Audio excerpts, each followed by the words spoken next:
Hi everyone! Hello, hello, hello, hello. Welcome!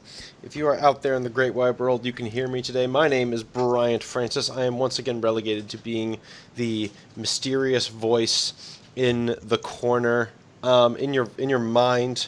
But I am joined today on the bottom left-hand side of the screen by one giant face and one smaller face. The smaller face, Chris Graft. Could you please introduce yourself? Hi, I'm Chris Graft, editor-in-chief of Gamasutra. And bigger face, Ricardo. Could you please introduce yourself? Hey everybody, I am Ricardo Bare. I am lead designer of Prey, working at Arcane Studios. Sweet. And that is what. And just now that you've brought it up, I will actually mention what game we're playing today. We are playing Prey. This game came out last week. It did not come out in 2006, despite what Wikipedia may tell you. This is the. I guess I don't even know if it's a reboot, but it is Arcane's version take on Prey. Which came out last week and seems to follow more in the footsteps of games that Ricardo here has worked on, like Deus Ex, Thief, kind of the immersive sim genre, as opposed to the id Tech shooty genre. Ricardo, could you introduce your game dev history, if you will, Game dev history. How you guys got started working on Prey? So I started in the games industry about in 1999. So I've been here a little while. And my first job was I worked at Ion Storm, where I was a level designer on the Deus Ex games, the couple that we made there. And then if I fast forward, in about 2012, I joined Arcane Studios, and right at the beginning of Dishonored. And after we shipped Dishonored, we wanted to make two games. And so we co-developed Dishonored with the studio in Lyon. So there's an Austin studio branch of Arcane, and there's a Lyon, France branch of Arcane. We worked together on Dishonored, but for Dishonored 2, the Lyon team took that over entirely. And we started to grow a team here, and we wanted to do a game that was structurally similar to Arcane's previous game called Arx Fatalis. So it's a big interconnected open dungeon, except we wanted to do something science fiction themed, inspired by games like System Shock and Deus Ex. And so that's what we started working on, and then at some point along the way, Bethesda approached us with the opportunity to use the Prey name. Nice. Yeah. Can you talk a little bit about what Bryant's playing here? He just woke up. Prey. So it's a science fiction action game. For those of you who don't know anything about it, it has a lot of depth. It has survival horror elements in it. It's got thriller elements in it. But the game starts with a sort of almost like a typical, like, waking up in your apartment, get ready for work kind of day. You've just been given a new assignment. You work for a company called TranStar. Your brother is the CEO, and he's invited you to get suited up and come to the office to train for what soon will become life aboard the space station. Yeah. Going through development as a lead designer, when you're sorting out just the broad goals that you want to hit and the feelings that you want to get the gamer, the players to feel, what are some of the overall design guidelines and filters that you and the team followed? Well, first we start super high level, which is more like our values as a studio, which you'll find that's in any game we make will have these values. And one is we believe in developing game systems that are super expressive, very flexible, that allow players to approach problems with their own style of play. And so, like, all kinds of interesting things can happen to me that's totally different than what happened to you. And then secondly, we believe very much in world building, like just going super deep on why everything in the world looks the way it looks. We treat the setting of each of our games as if it were one of the most important characters in the game itself, so that you remember the setting as much as you remember, some interesting character you ran into. Yeah. It's interesting hearing you talk about like player expression. Can you kind of describe your definition of what it means for a player to express themselves?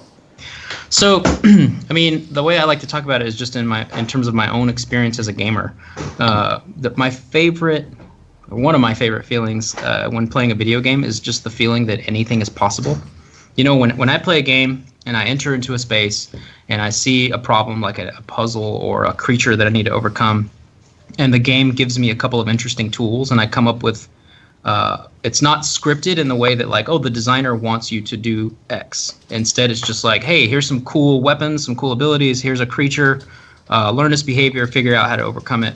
When I invent a plan, when I feel like it hasn't been spoon-fed to me, I invent a plan and it works, and the consequences are what I thought were going to happen. That's a magical feeling, because that feeling makes you feel like you are in a different place, and it's really alive. It's like I don't know, it's a magical feeling. Yeah, but when you put so much like freedom at the player's hands, that kind of game is really difficult to make, right? Don't you have to kind of account? Don't you have to kind of account for everything that they're going to do? That's why like these like immersive sims, whatever genre like you want to call these, are so interesting to me. Yeah, it is, because there are so many game mechanics interacting with each other. The results are often unpredictable, and so it just requires a ton of iteration. Like, it requires us just like playing over that game loop over and over and over and over, and like culling things away that are painful and supporting and emphasizing things that lead to lots of interesting results. But it requires so much iteration, and the game doesn't really feel fun until you have a lot of your game systems. Like, you have to reach a critical mass of like, okay, there are enough game systems in play and polished enough, interacting with each other, that now I can really feel the fun of the game. Okay, can you talk a little bit more about all of the layered, interconnected systems? Just how you even start? Like, what does it look like inside of Arcane when you just start making these systems and deciding how they're going to interact with each other? Well, some of it is, there's some things that are sort of like come inherently with a bunch of game design goodness, right? Like, so if you have a physics system in the game, if you have like objects in the world that the player can pick up and move around, that already buys you a lot. So then I can give you like a concrete example, like the mimic, for instance, in our game was like a convergence of several different interesting like discussions that we had. We wanted to do, we had an idea for a creature that could disguise itself in the environment, but the interesting leap was that it's not scripted. Like we said, hey, let's make it so that like designers aren't saying this is the object it hides in this room, and then this is the object it hides in this room. Instead, it's like the mimic just has an AI behavior that you are allowed to turn into anything that is a physics object that is under this size. So then, as a game developer, I don't even know what it's going to turn into, right? And then separately, when we were thinking about player powers, we decided on the rule that like all the player powers come from the creatures themselves. So, oh my gosh, that means the player can turn into the same things that mimics can turn into. That's interesting. So then suddenly you get emergent things like, if I'm in the room and I have that power and I turn into a chair and a mimic wanders into the room, the mimic might mimic me as a chair, and now there's 3 chairs in the room, right? And so so all those rules start to like stack up on top of each other, and so that's what it was like developing that, is us coming to those realizations and us putting those rules into play. Yeah, that sounds super easy to do. Not really. It only took like a week. The rest of the 3 years, we were just that was all marketing and just doing interviews with people like us. Yes. So when do you actually, like, just real quick, would like to look at what Bryant's doing here. This is probably the most straightforward type tutorialization of the game, and just like that's it. Can you talk about like the decision to start this game out in this manner, just running them through these rooms? Yeah. So it depends on how spoilery you want me to get, but so as you'll see, we wanted the player to feel like they were going to work for the first time, and running through some tests. But the tests are not actually what you think they are. We actually talked about how, like, a lot of players are going to think this is a tutorial for how to play the game, but actually it's not at all. You sort of start to pick up on that by the way the scientists respond to everything you do. They sort of act like you're not quite doing things the way they expected. Yeah. And so eventually, as you'll see in a minute, you realize, like, okay, there's something else going on. They're not really trying to teach me how to play the game. And there's lots of different layers like that. And part of that was our creative director, Raf Colantonio, wanted to start the game with a bunch of basically pulling the rug out from under the player. That's funny. Is that a risk at all, do you find, as a designer? Because you've I think, like, I'm only jumping in on this because I think a lot of developers spend a lot of time on their first hour to make sure they aren't alienating the player and making them want to throw down the game. Is there a risk at all at sort of like upending tutorial expectations like this? Yeah, there is a little bit, but I think this opening, at least from what we saw in our playtests and what I'm seeing now and people streaming it, is I think it works because there's some humor involved. It's still, even though the guy's telling you, like, hey, you're something weird is happening, you're doing it wrong, there's some stuff to laugh at and sort of play along with it. Like the test that you're taking right now. Yeah.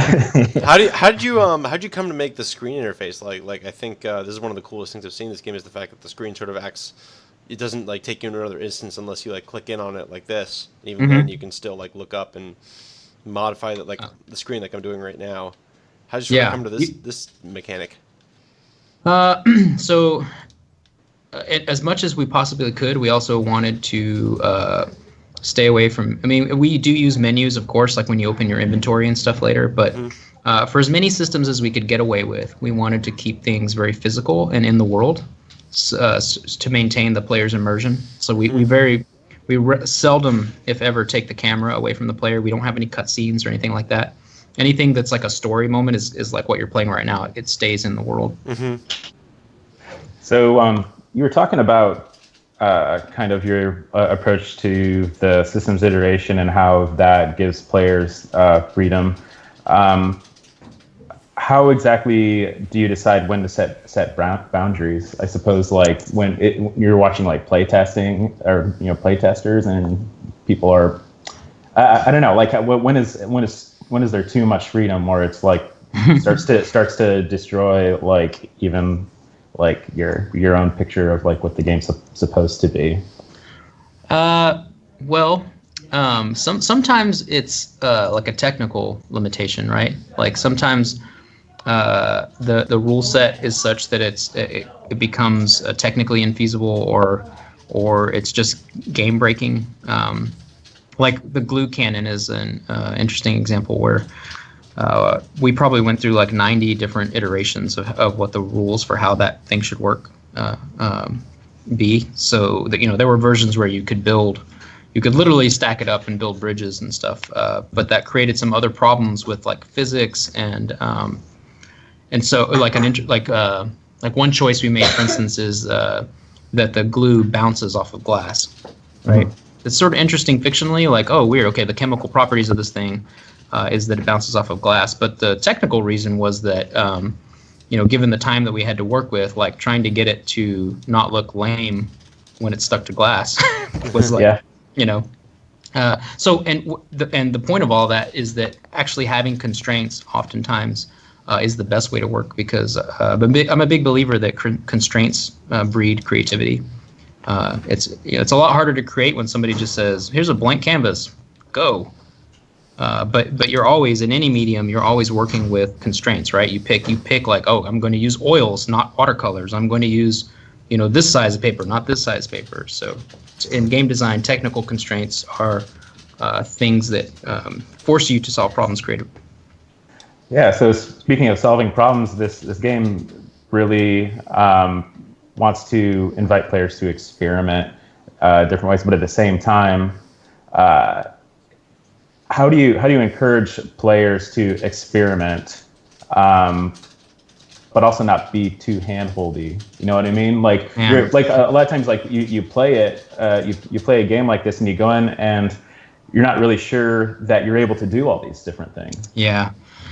You have just cited I think one of the most difficult problems in this kind of game is how do you sort of tutorialize the player into the world without making it seem like what you just taught them is the only way to do things. And I still think that we could do a better job. I think we're not like really great at doing that yet. I think there's room to grow here a lot. So in this game we try to sometimes we just break in and say, pause the game for a second. There's a locked door in front of you. Guess what? There's more than one way to do this. And here's two examples. Yeah. But I think it's difficult to train to introduce the player to that unless they are already very fluent in this kind of game, and then they just assume it. Yeah. I like one of the cooler ways that the capabilities of the glue cannon were demonstrated for me is when I saw a mimic attacking or a phantom. I can't one of the enemies phantom, attacking. Yeah, attacking a guy, and then you saw the way that he used the glue cannon to escape. But there's so many different things that you can do in this game. Like you show the players the systems, right? And then you kind of hope that they mix them up and intertwine them themselves. I think that sometimes players sort of their different temperaments play into this too, because some people have temperaments that are like, I want you to tell me what to do, and then I want to do it as skillfully as possible, right? I want you to tell me in very concrete terms what the challenge is, and I'm going to do my best to master it. And some players have a temperament that's more, I guess you could say, transgressive. It's like, okay, so the game's telling me to do this, but what if I do this instead? Yeah. Which is how every game designer I know plays video games. Exactly. I'm actually going to backtrack really quick because I want to ask you one question. So one of the things that struck me about this starting area was that, if you're watching me through the screen here or at home, you've probably realized I blew through some of the starting area just by going around a back door. But I'm going to backtrack. You escaped through the fish tank instead of the main balcony, didn't you? Yeah, fun fact. That's actually what I did when I played the demo. Not knowing anything, I went for the fish tank before I went for the glass door. And I do it every time I start this game now because this is my third. That's funny. This is my third time starting now. I'm trying to get back to. There's a lab back here that I solved the puzzle for, but I thought it was really an interesting puzzle solving thing. Yeah. Okay. Now you're gonna. Right. You got. You want to teach me how to use the wrench now? Okay. So in here, there's a solution to this vault. Yeah. I was really flummoxed by this at first because this felt like I was being taught how to open vaults. Because right here I'm being taught how to use passwords, find the note, use the password, etc. And then over here I see, the safe code is wiped out, and I'm thinking I have to look around the room, or I have some power I have, and it's not here. I can obviously see that there's a hacking interface on here, but I don't have that hack value yet. And then last night when I was playing this game, I came across, this is a little bit of a spoiler for those at home, so that's my brief warning. I was watching a video of another character in this room, and I looked over in the video and saw the vault number, the code, and I thought, wow, but that's so far ahead. Like, that is a significant amount of further time ahead. How did you come to the decision to make puzzles that would literally send the player character back to the starting area after they've made some significant progress? Because a lot of games don't do that.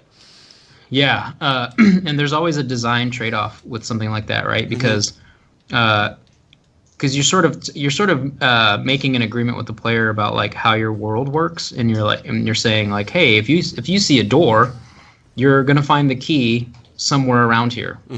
Right? But then sometimes that's not the case. And so if the player assumes that's always going to be the case, then they might get frustrated. But for the scenario you're talking about specifically, we have this technology in the game called Looking Glass Tech that's you just saw it breaking out of your apartment, right? It's like a portal-like view onto a different, a fake version of reality. And so you can find videos scattered around the station where you're essentially watching a 3D reconstruction of another part of the space station in the past, And so what you cited is, in that video, you could see that room you were just in, but it was from months ago, and the code was still written on the whiteboard. And so that idea just sprang from like, hey, we should hide secrets in some of the videos that encourage the player to go back to older areas. Well, that's cool. Just to encourage exploration. Mitch Former in the chat, or I'll get their question after I beat this mimic's face in. Okay. They would like to know, would you say that the in-game PC interfaces are an iteration on the philosophy of keeping the player in the game space at all times? Yeah, for sure. Yeah, but that was part of the motivation is to it's even bears out in the design of the crafting system.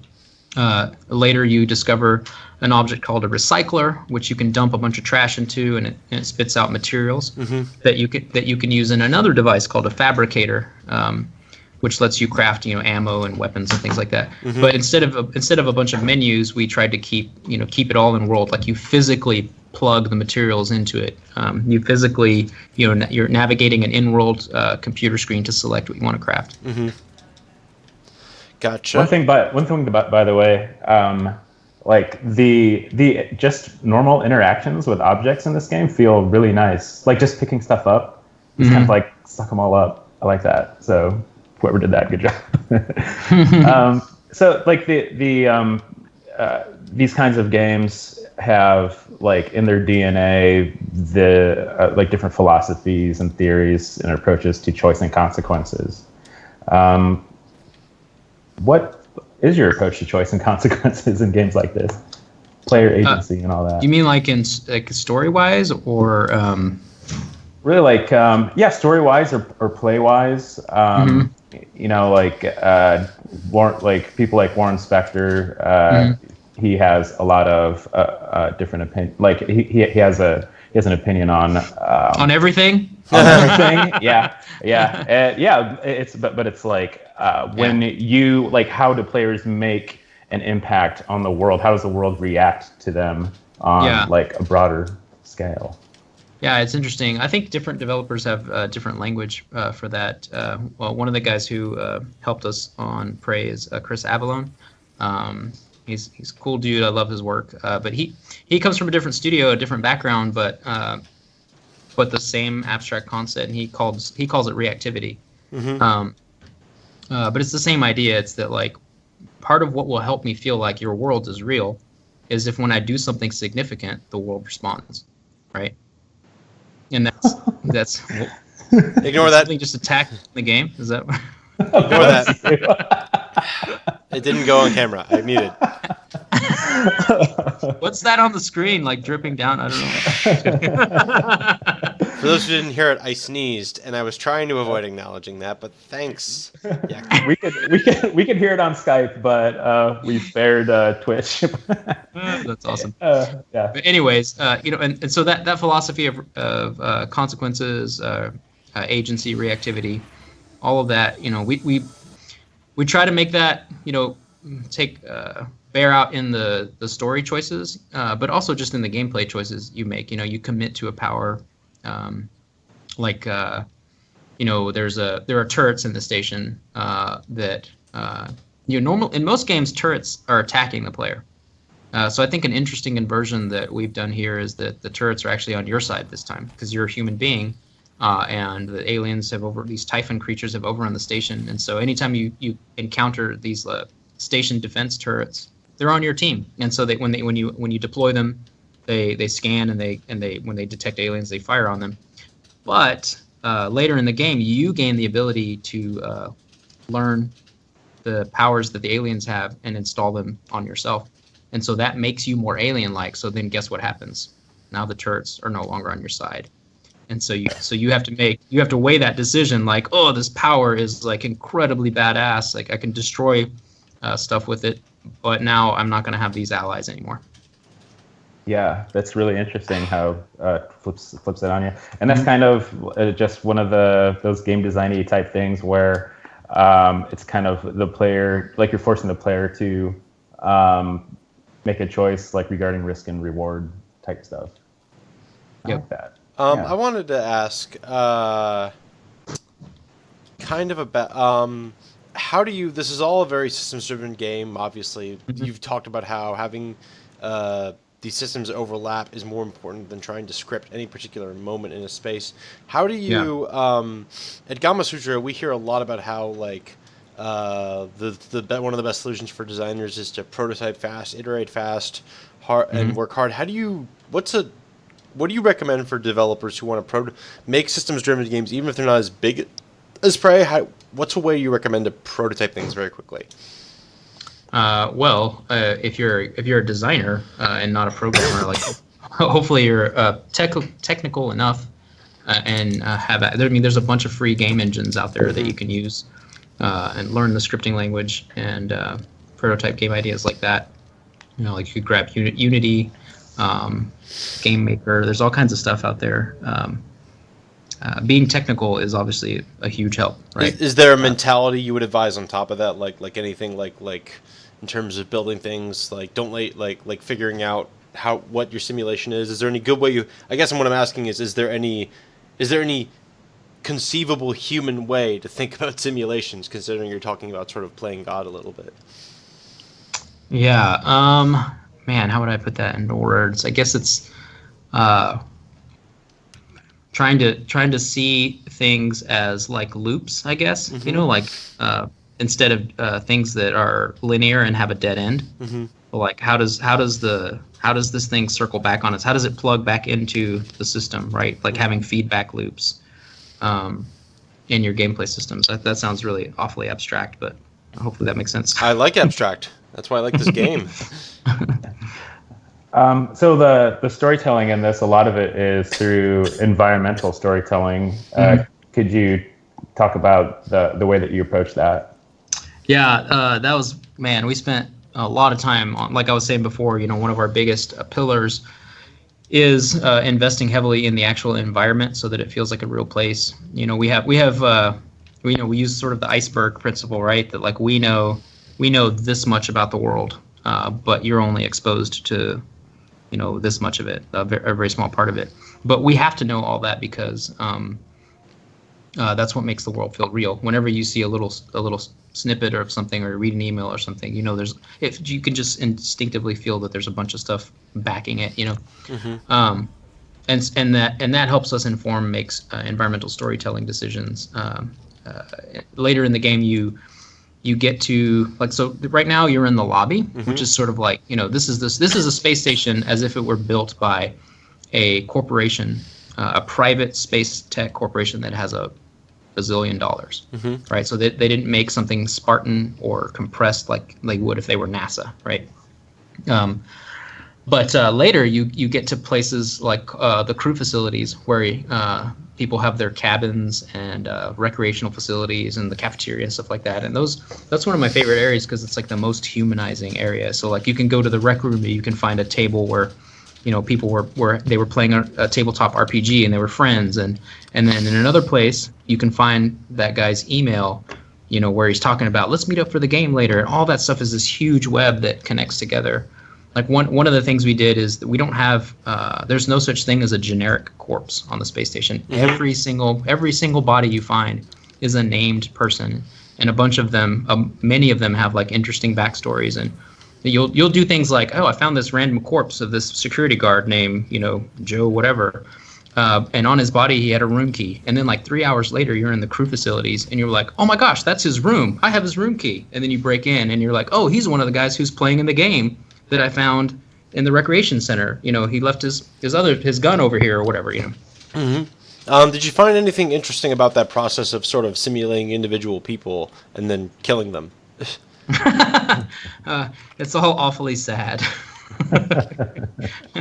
It's funny because you do get, you know, if you're the kind of player who does like to explore and does like to learn about the backstory and stuff like that, you do get these sort of like slices of life that feel very human, but it's also like, since you're the player, you know how the story ended. You know, people are talking about like, hey, I'll meet you at the theater and we'll watch this movie, blah blah. But you're like, guys, that's not what happened. Turning to comments, we've got a question from Mitch Former again. Have you thought of alternate ways to communicate information on enemies and environments? Something akin to Half-Life 2's invisible tutorials. That is introduction to barnacles and enti, antlion restrictors springs to mind. So basically, so ways to communicate information on enemies and environments. So some of that we do actually. We don't do it for everything because we have a huge amount of systems in the game, and so some of it we're just like, we're going to put this one on a tutorial card. But if it's something important like the glue gun, there are several in-world environmental things. Like if you were watching at the beginning of the game, the first time you encounter a glue gun, you find it next to a dead body. There's glue everywhere, and there's a creature already frozen. So hopefully players make the connection that, okay, I get what this thing does even before I pick it up. And then later in the game, there's a place called the Hardware Labs where they prototype a bunch of the tools that you find on the space station. And there's a demonstration theater where, as you arrive, there's a scientist who's alive there, and you can witness him like spraying glue all over the wall and building a platform out of it in order to climb the wall and escape from a phantom that's chasing him down. And so if players haven't already figured it out on their own, hopefully through witnessing those events, they'll understand, that the glue gun is not just for freezing enemies, but you can build platforms out of it. You can extinguish fire. You can do all kinds of stuff with it. Yeah, that part right there that you were talking about, I referenced it before, but that was helpful to me. Honestly, like I went into Prey with no expectations or anything. So it's kind of like if you're going into a game like that, which I imagine a lot of people are doing, that is extremely helpful for demonstrating that. I mean, I didn't realize that. I was like, oh yeah, you can do that with this thing. It's like, and it's like, all right, so that's what they mean. There's other ways to do things, because that opens up all kinds of stuff. I mean, it's kind of akin to like what in Zelda Breath of the Wild, the climbing mechanic and the paraglider. It can get like that really opens up all the systems. That game's super cool. It is. You want to talk about that some more? Actually, like what is like? Have you played that much? Like, I'd like to hear like what a designer thinks about that game when I think it's brilliant. The last two games I've been playing, other than my own game, the last two games on like AAA big games, anyways, are Breath of the Wild and Horizon Zero Dawn, both of which I think are really excellent games. In fact, my son is sitting right next to me, and he's playing Breath of the Wild right now. Yeah, that's funny because I honestly don't finish games that often, but I did Breath of the Wild and Horizon Zero Dawn back to back. It's just interesting hearing you talk about the systems and layering them on top of each other, because that is exactly their approach in Breath of the Wild. Yeah, which is so interesting for a Zelda game.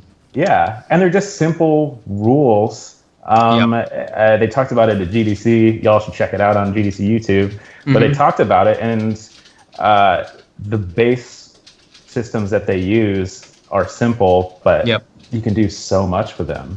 Yeah, absolutely. And there's always something. Again, it's the thing that I was talking about before, where like once you familiarize yourself with the tool set and you start experimenting with it, and the things that you try work, that's just. Again, it's just a sublime, like it's the best possible gaming experience, in my opinion. So you had described the space station here as a mega dungeon. Can you? Which I think that should be. Is that like trademarked yet? Can you? Mega space dungeon. Can you kind of describe the the design ideas? Like, why not just do like more mission-based type stuff that we've seen in the past? Well, there's different challenges, right? So like Dishonored has a more mission-based design, even though within each mission it's pretty the structure is still pretty open.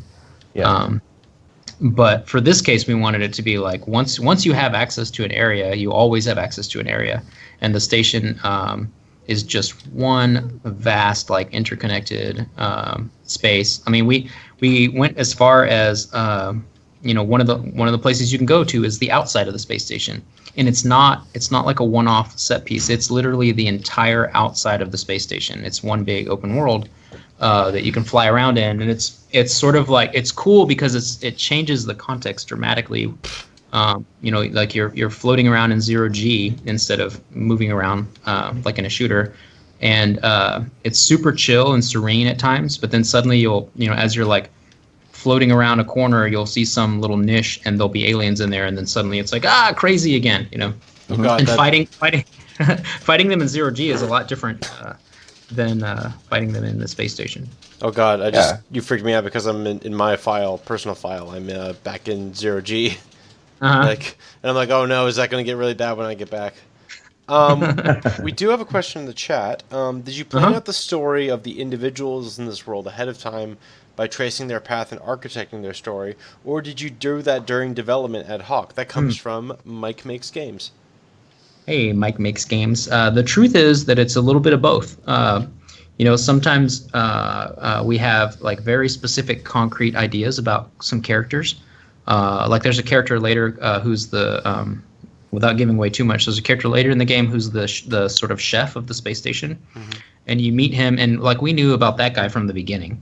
Of course, details changed along the way, but we knew that we wanted this character and some things that this character would represent. But then other characters sort of like came up as we went along, and as our super talented artists created spaces, we were like, what would make sense here is a character that's like this, and let's make this guy who's dead in here, and this is his backstory. Just because we were inspired by the space that an architect created. I'm just going to point out here for those at home. There this is what I was talking about earlier. Is there any special so like I'm curious, we were talking with Harvey Smith back when Dishonored 2 came out. He talked about how like for the one level that involves like a lot of the moving parts, Chris, you remember the Golden Palace or whatever? The the Golden you're talking about Dishonored 2 or Dishonored 2, the Clockwork Mansion? Mansions. Sorry, I'm still sickly and trying to remember these things. He talked about how a lot of Clockwork Mansion is actually very real gears and physics systems working together to create that, space. For this Looking Glass stuff, is there any technical like wizardry? Like, I'm kind of curious if there's any special technical stuff to make things like the Looking Glass simulation happen. Man, like this getting the first level that you went through, the Morgan's apartment. That was such a like, just as developers trying to keep it all straight in our heads, was such a like, oh no, wait, no, we're not, because we're talking about really like 4 layers of reality. We're like the reality the player perceives, the reality, and then the reality of what you see in the editor as a developer. And just like, it was so confusing just to talk about. And just Post-it notes strewn about the entire office. But the way the Looking Glass stuff works is like in the editor, you're actually seeing the two realities are just sitting on top of each other, and we can toggle them on and off. And it's when you look through the glass, you see one version of the world versus the other. But they're occupying the same physical space. Oh, nice. Oh, that's cool. From the chat, Almalif says, not a question, but they wanted to thank you so much for the incredible representation in the game. They can't think of any Jewish characters that are as well developed as Sarah Eleazar, and they were really moved by her character. Oh, that's so cool. I hadn't reached that part yet, so I'm excited to see that.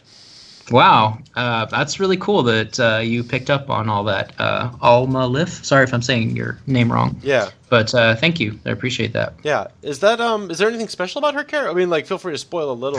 Is there anything special for you about writing her that could get such a response like that? I mean, there's 4 or 5. I mean, there's a ton of characters on the space station, but there's 4 or 5 main characters. And the character that Almalif is referring to is the her name is Sarah Eleazar, and she is the chief of security aboard the space station, and she's the super very competent, brave woman. She's a little harsh, but she's extremely loyal to her employees. And her background is that she's an Ethiopian Jew, and she talks about her mom and like her history sometimes if you hang around her. But those are all just like little details. Like if you break into her room or if you find her office, you can learn a little bit about her background. There you go. Representation matters. Yeah, indeed it does. Yeah. Let's see. There's Part of that for me, by the way, if I could just riff on that for a second, is just as like a game developer and a writer, like it's just interesting to learn about people that are not like myself, and to put those kinds of people do the best that I can to put those kinds of people in the game. And if I was as a gamer, I'm interested to go to places that I've never been and interact with people that I might not normally interact with. So I think it just makes games better when there's stuff like that in them. I'm going to try and pick your designer brain for one more level. We're going to go one level deeper, Inception style, on that. All right. What do you think is the value in what is the psychological impact that has on players? Because you've got the simulation game, which is trying so hard to get people to sort of think about those loops you mentioned earlier, to think about the end states. What do you think is the value of loading up side characters with that kind of detail in that way, especially when most of what you're doing is sort of picking through the ruins of it and like picking it up through scraps and layers? How do you, is there anything from, I guess it's kind of a UX psychology question. Is there anything you think, special effect you think that has in gameplay? Because it kind of applies to other sim games too. Like the characters' backstories? What effect does it have on gameplay? Yeah, but like in that level of intricate detail and that level of of special carving, like you talk about, and the care you put into Sarah's character. Yeah, well, it probably only matters for people who notice those things, right? There's like a surface level read on things where you're just like, okay, security chief, she's asking me to mow down the aliens. Got it. I'm just blazing through the game and I'm having fun with game mechanics.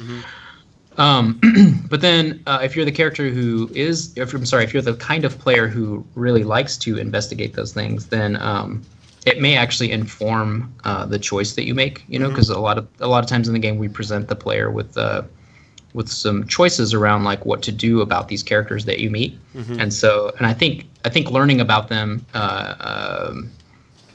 absolutely informs the choice that you make, especially if as designers we do a good enough job of like humanizing them. So. Yeah. I can take a question here from Mish Former again. They comment, one thing that I liked about games like Thief is that they use their themes, such as the idea of technological power meant to be feared, to inform the player about the danger level in each discrete environment. Things like hazardous and rich areas that have indestructible lamps and hard, noisy surfaces versus wide and safer, poor areas with surfaces that don't produce much noise. And the question is, have you thought about something similar while designing the levels in Prey? So, yeah. Absolutely. Although I would say that like one thing that makes this game distinct design-wise from a game like Thief is that Thief's design is narrower in terms of like its focus, right? Like you are a thief that is underpowered typically relative to your opponents, and so everything is very themed around that concept. Whereas our approaches for Prey is a little broader than that. There's lots of we don't tell you that you are a specific archetype other than like you're a scientist, trapped in an experiment aboard a space station. But after that, it's like you can build your character in lots of different ways. So the way that you play might be totally different than the way that I play. But we do think about things like verticality, for instance, is something we use a lot. So like there are some levels where there's tons of vertical space, and when you see that, hopefully the player's encouraged to climb. Or you might realize that like, oh, that might mean there's going to be flying aliens in here, Yeah. I've heard you say before, like just talking about the environments and what they convey to you as a player. Like, how do you make a world that's, it's a dangerous world, but you also want it to be inviting to players? I've heard you say like you want like the world to invite players. How exactly do you strike that balance between, hey, come on in here, you're gonna get eaten by an alien or something? Well, part of it, of course, is couching it in fictional terms that are interesting to the player. Like when you see something that says armory on the wall, like that instantly triggers something for every player. I need to get in there. There's a gun or something that I'm going to need. So that's part of it. Is just like the environmental storytelling needs to invite the player to want to explore. So that you get that feeling of like, well, what's around that corner? Well, what's around that corner? And then what's around that corner? Even despite the danger. Yeah. So what are you doing here right now, Bryant? I am making my way through this teleconferencing room to get to the lab that I'm trying to get to. I'm hoping that I can get through here fast enough so I can go get an item that I wanted to ask you about really bad. Which I'll go ahead and ask you about it now since I'm talking about it. I was very excited to get through here, and being only, all I've got gun-wise is this pistol I'm about to pick up, which I'm super pumped to have right now. But then I discovered a crossbow in a room across the way, and I was a little disappointed when I fired a bolt off and realized it did no damage. It was a Nerf crossbow. Yep. Where did that come from? So yeah, that's funny because we wanted to have. Okay, so one of the things we try to do is create.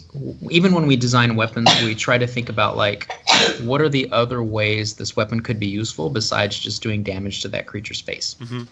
And so we do have some weapons that are just like this, just shoot stuff and hurts it. But we always also try to have a proportion of tools that are like, this can hurt a creature, but it's also useful for this other thing too, so that it's multi-purpose. And then we have another subset that's just like, this doesn't do any damage, it's just a utility item. And so the Nerf gun, the Huntress Bolt Caster, as we call it, is that's where that came from. And part of it's also tied to the fiction. Again, we were trying to, like, everything we create, we try to tie back to the setting, so that it has a reason for existence. Like, hey, we've got fabricators on the station. What if, as you typically see in offices of like techie people, like they have goofy stuff on their desks, and so a lot of them do have like Nerf gun dart battles, back and forth. We have stuff like that in our office, and we're like, hey, a bunch of people with a fabricator, a bunch of smart people who want to blow off some steam would probably somebody would come up with the idea to like, let's 3D print a bunch of foam dart guns so we can goof around in the office when we're just when we're not working. And so that's where that came from. And then we started to think about so that's the fictional backing for it. But then the gameplay wise, we wanted it to be something that was like kind of a surprise. Like, okay, I get it, it's a gag weapon. But then if you start to experiment, you realize that it's actually one of the most useful items in the game for doing things like opening doors or distracting enemies or attracting some kinds of. There's some enemies that are attracted to motion, for instance. And so you can absolutely use a foam dart to draw them away from you. The foam darts are actually physical, so they do things like push buttons, or like, if you're looking into a room that you can't get into, but there's a window, the foam darts can activate the touch screens on computers. How often do you wish games would actually like mess around with the weapons to give players like that? Do you think games should try and experiment more often with the things that they are shooting now that we've figured out ray casting? Come on, turret, shoot. Yeah, absolutely. There's always a risk because the risk is that it just feels gimmicky and like not very useful, But the point, I think, a good weapon is one that is off the beaten path, is going to have a general purpose use case because the bolt caster just relies on the physics engine. It already like carries with it all kinds of like just gameplay potential. Yep. Oh no, I forgot you were here. Hang on, I'm about to pick up the bolt caster, but I need to deal with this mimic. Yeah, this happens a lot of the stream. It's hard to fight and talk at the same time. So when you're watching players play the game, like before launch, you're playtesting, and like even afterwards, you see the kind of reception and the streamers play it and things like that. Are there moments where you're I was cracking up at this epic battle with one mimic in this office. Glue all over the room. I know. I will spend every resource I have to take this thing down. I mean, when you're watching people play, like maybe when we're watching Bryant play, are you taking away anything, like as a designer, like, oh, okay, that's interesting, something that you might tuck away subconsciously and apply to a future project? Oh, absolutely. Or even just even things that I want to like fix. You know what I mean? Like I see the things that succeeded, and then I can see like, oh man, players really struggle with this one mechanic. We didn't message it well enough, or this AI is maybe a little too hard in this one respect. So absolutely, that's one of the amazing things about being a gamer and a game developer nowadays is the whole like the propagation of like everybody's streaming your game all the time. So like you can, as a game designer, you can learn so much just from watching people play. Whereas like when I first started in the industry, the best opportunity to watch someone play your game is like invite them to the office and sit them down, buy that person pizza and let them play the game for like a couple hours. But now I can watch hundreds of people play the game and learn from it. Yeah. Do you still invite people to the office and feed them pizza? And Yes. Still do like the standard kind of? We have a room with like a two-sided mirror. Chris is asking for himself because he lives in your Austin. Yeah. Sure. Yeah. Next time we're ready for some playtesting. Absolutely. Yeah. We're kind of coming up on the end of the hour, so I'll go ahead and throw a reminder for the chat that if you want to ask Ricardo any questions, you should. I'd especially advise asking any, you've got a guy who designed the game right here. I would advise asking any design questions. My next design question is, I was reading this interview that my wonderful coworker Alex did with your creative lead, which is right here. Our creative director? Raphael, that's it. Yeah, Raph Colantonio. Raph, yeah. He was doing an interview with Raph, and Raph talked about how like the stuff like getting the powers and being able to shapeshift sort of came out of this like spiraling, messy discussion and development process. From kind of a business and team relations side, how do you like sort of wrangle your ambitions with the technical burdens that it places on your coworkers? Like, it's awesome, like that you have, like, I'm sure Arcane's a great company where everyone's committed to like making cool games, but at the end of the day, like you sometimes might really believe in an idea that someone else doesn't. You have to convince them. How do you can you talk about that process and making sure the team is willing to go through hell on an idea and back? Yeah, I mean it's a very organic process, and there's no like one rule to describe it all. But we have Raph's the creative director, we have the leads group, and so it's not a democracy in the sense that like everybody on the team gets a vote, and we do the thing that the most people voted on. On the other hand, it's still an open discussion, and a lot of the best ideas in the game came from not from me and Raph, but from other people on the team that did a prototype or pitched something. And then we have people like our lead tech engineers like Stephen Hurd and our lead producer Susan Kath, who are here to tell us when we're being just super crazy. like that's a cool idea if we had X more money or X more time, but we don't. We have this, and again that just goes back to I think good designers understand how to solve problems within the constraints that they have. So since our audience here is more game developer design oriented or interested, like I'll give this example. One of the creatures in the game that turned out to be one of my favorite creatures was the result of having to deal with some constraints, right? So like the poltergeist is this creature that is invisible, and it lifts objects and chucks them at you. And part of the reason for that was like, hey, I think we need more creature variety, but we only have this much time remaining, and we have this many artists and this much bandwidth on the AI team. What could we come up with that is light, that doesn't use all of our resources so heavily as inventing a brand new monster from scratch? And we're like, what if the creature was invisible? That is awesome. What if instead of attacking you, it picked up physics objects telekinetically and tried to smash you with them? Right? Yes. And as it turns, I bet the art team really loved that. Yeah. As it turns out, we still had to model the creature and do some work, but it was way less burdensome than some of the other creatures. And as it turns out, in my opinion, it's one of the coolest creatures in the game. It's super creepy, and it's just a way different kind of encounter than some of the creatures that are getting in your face. Was there like a specific thing that like your tech colleagues, like any challenges that they were just like, oh, my God, like that's, I'll do it, but it's going to be really difficult, and we're going to make you feel bad for suggesting it. The Looking Glass tech. Okay. No, actually, that's not totally true. I mean, when we were talking about it, it was one of those things where we're like, oh my gosh, this sounds super complicated and super costly, but some of our tech programmers, like Chris Waters, is one of our guys. He's really great. He started trying things out, and it turned out that it was feasible. Of course, it required tons of iteration, but he very quickly had a prototype up and running, and everybody was like blown away by it. So, hey, can I answer somebody in the chat here? Yeah, go for it. Yeah. This is another good example of just how sometimes things in games have funny paths. But somebody asked, who asked this? Probase?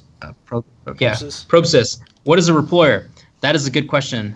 Nobody knows.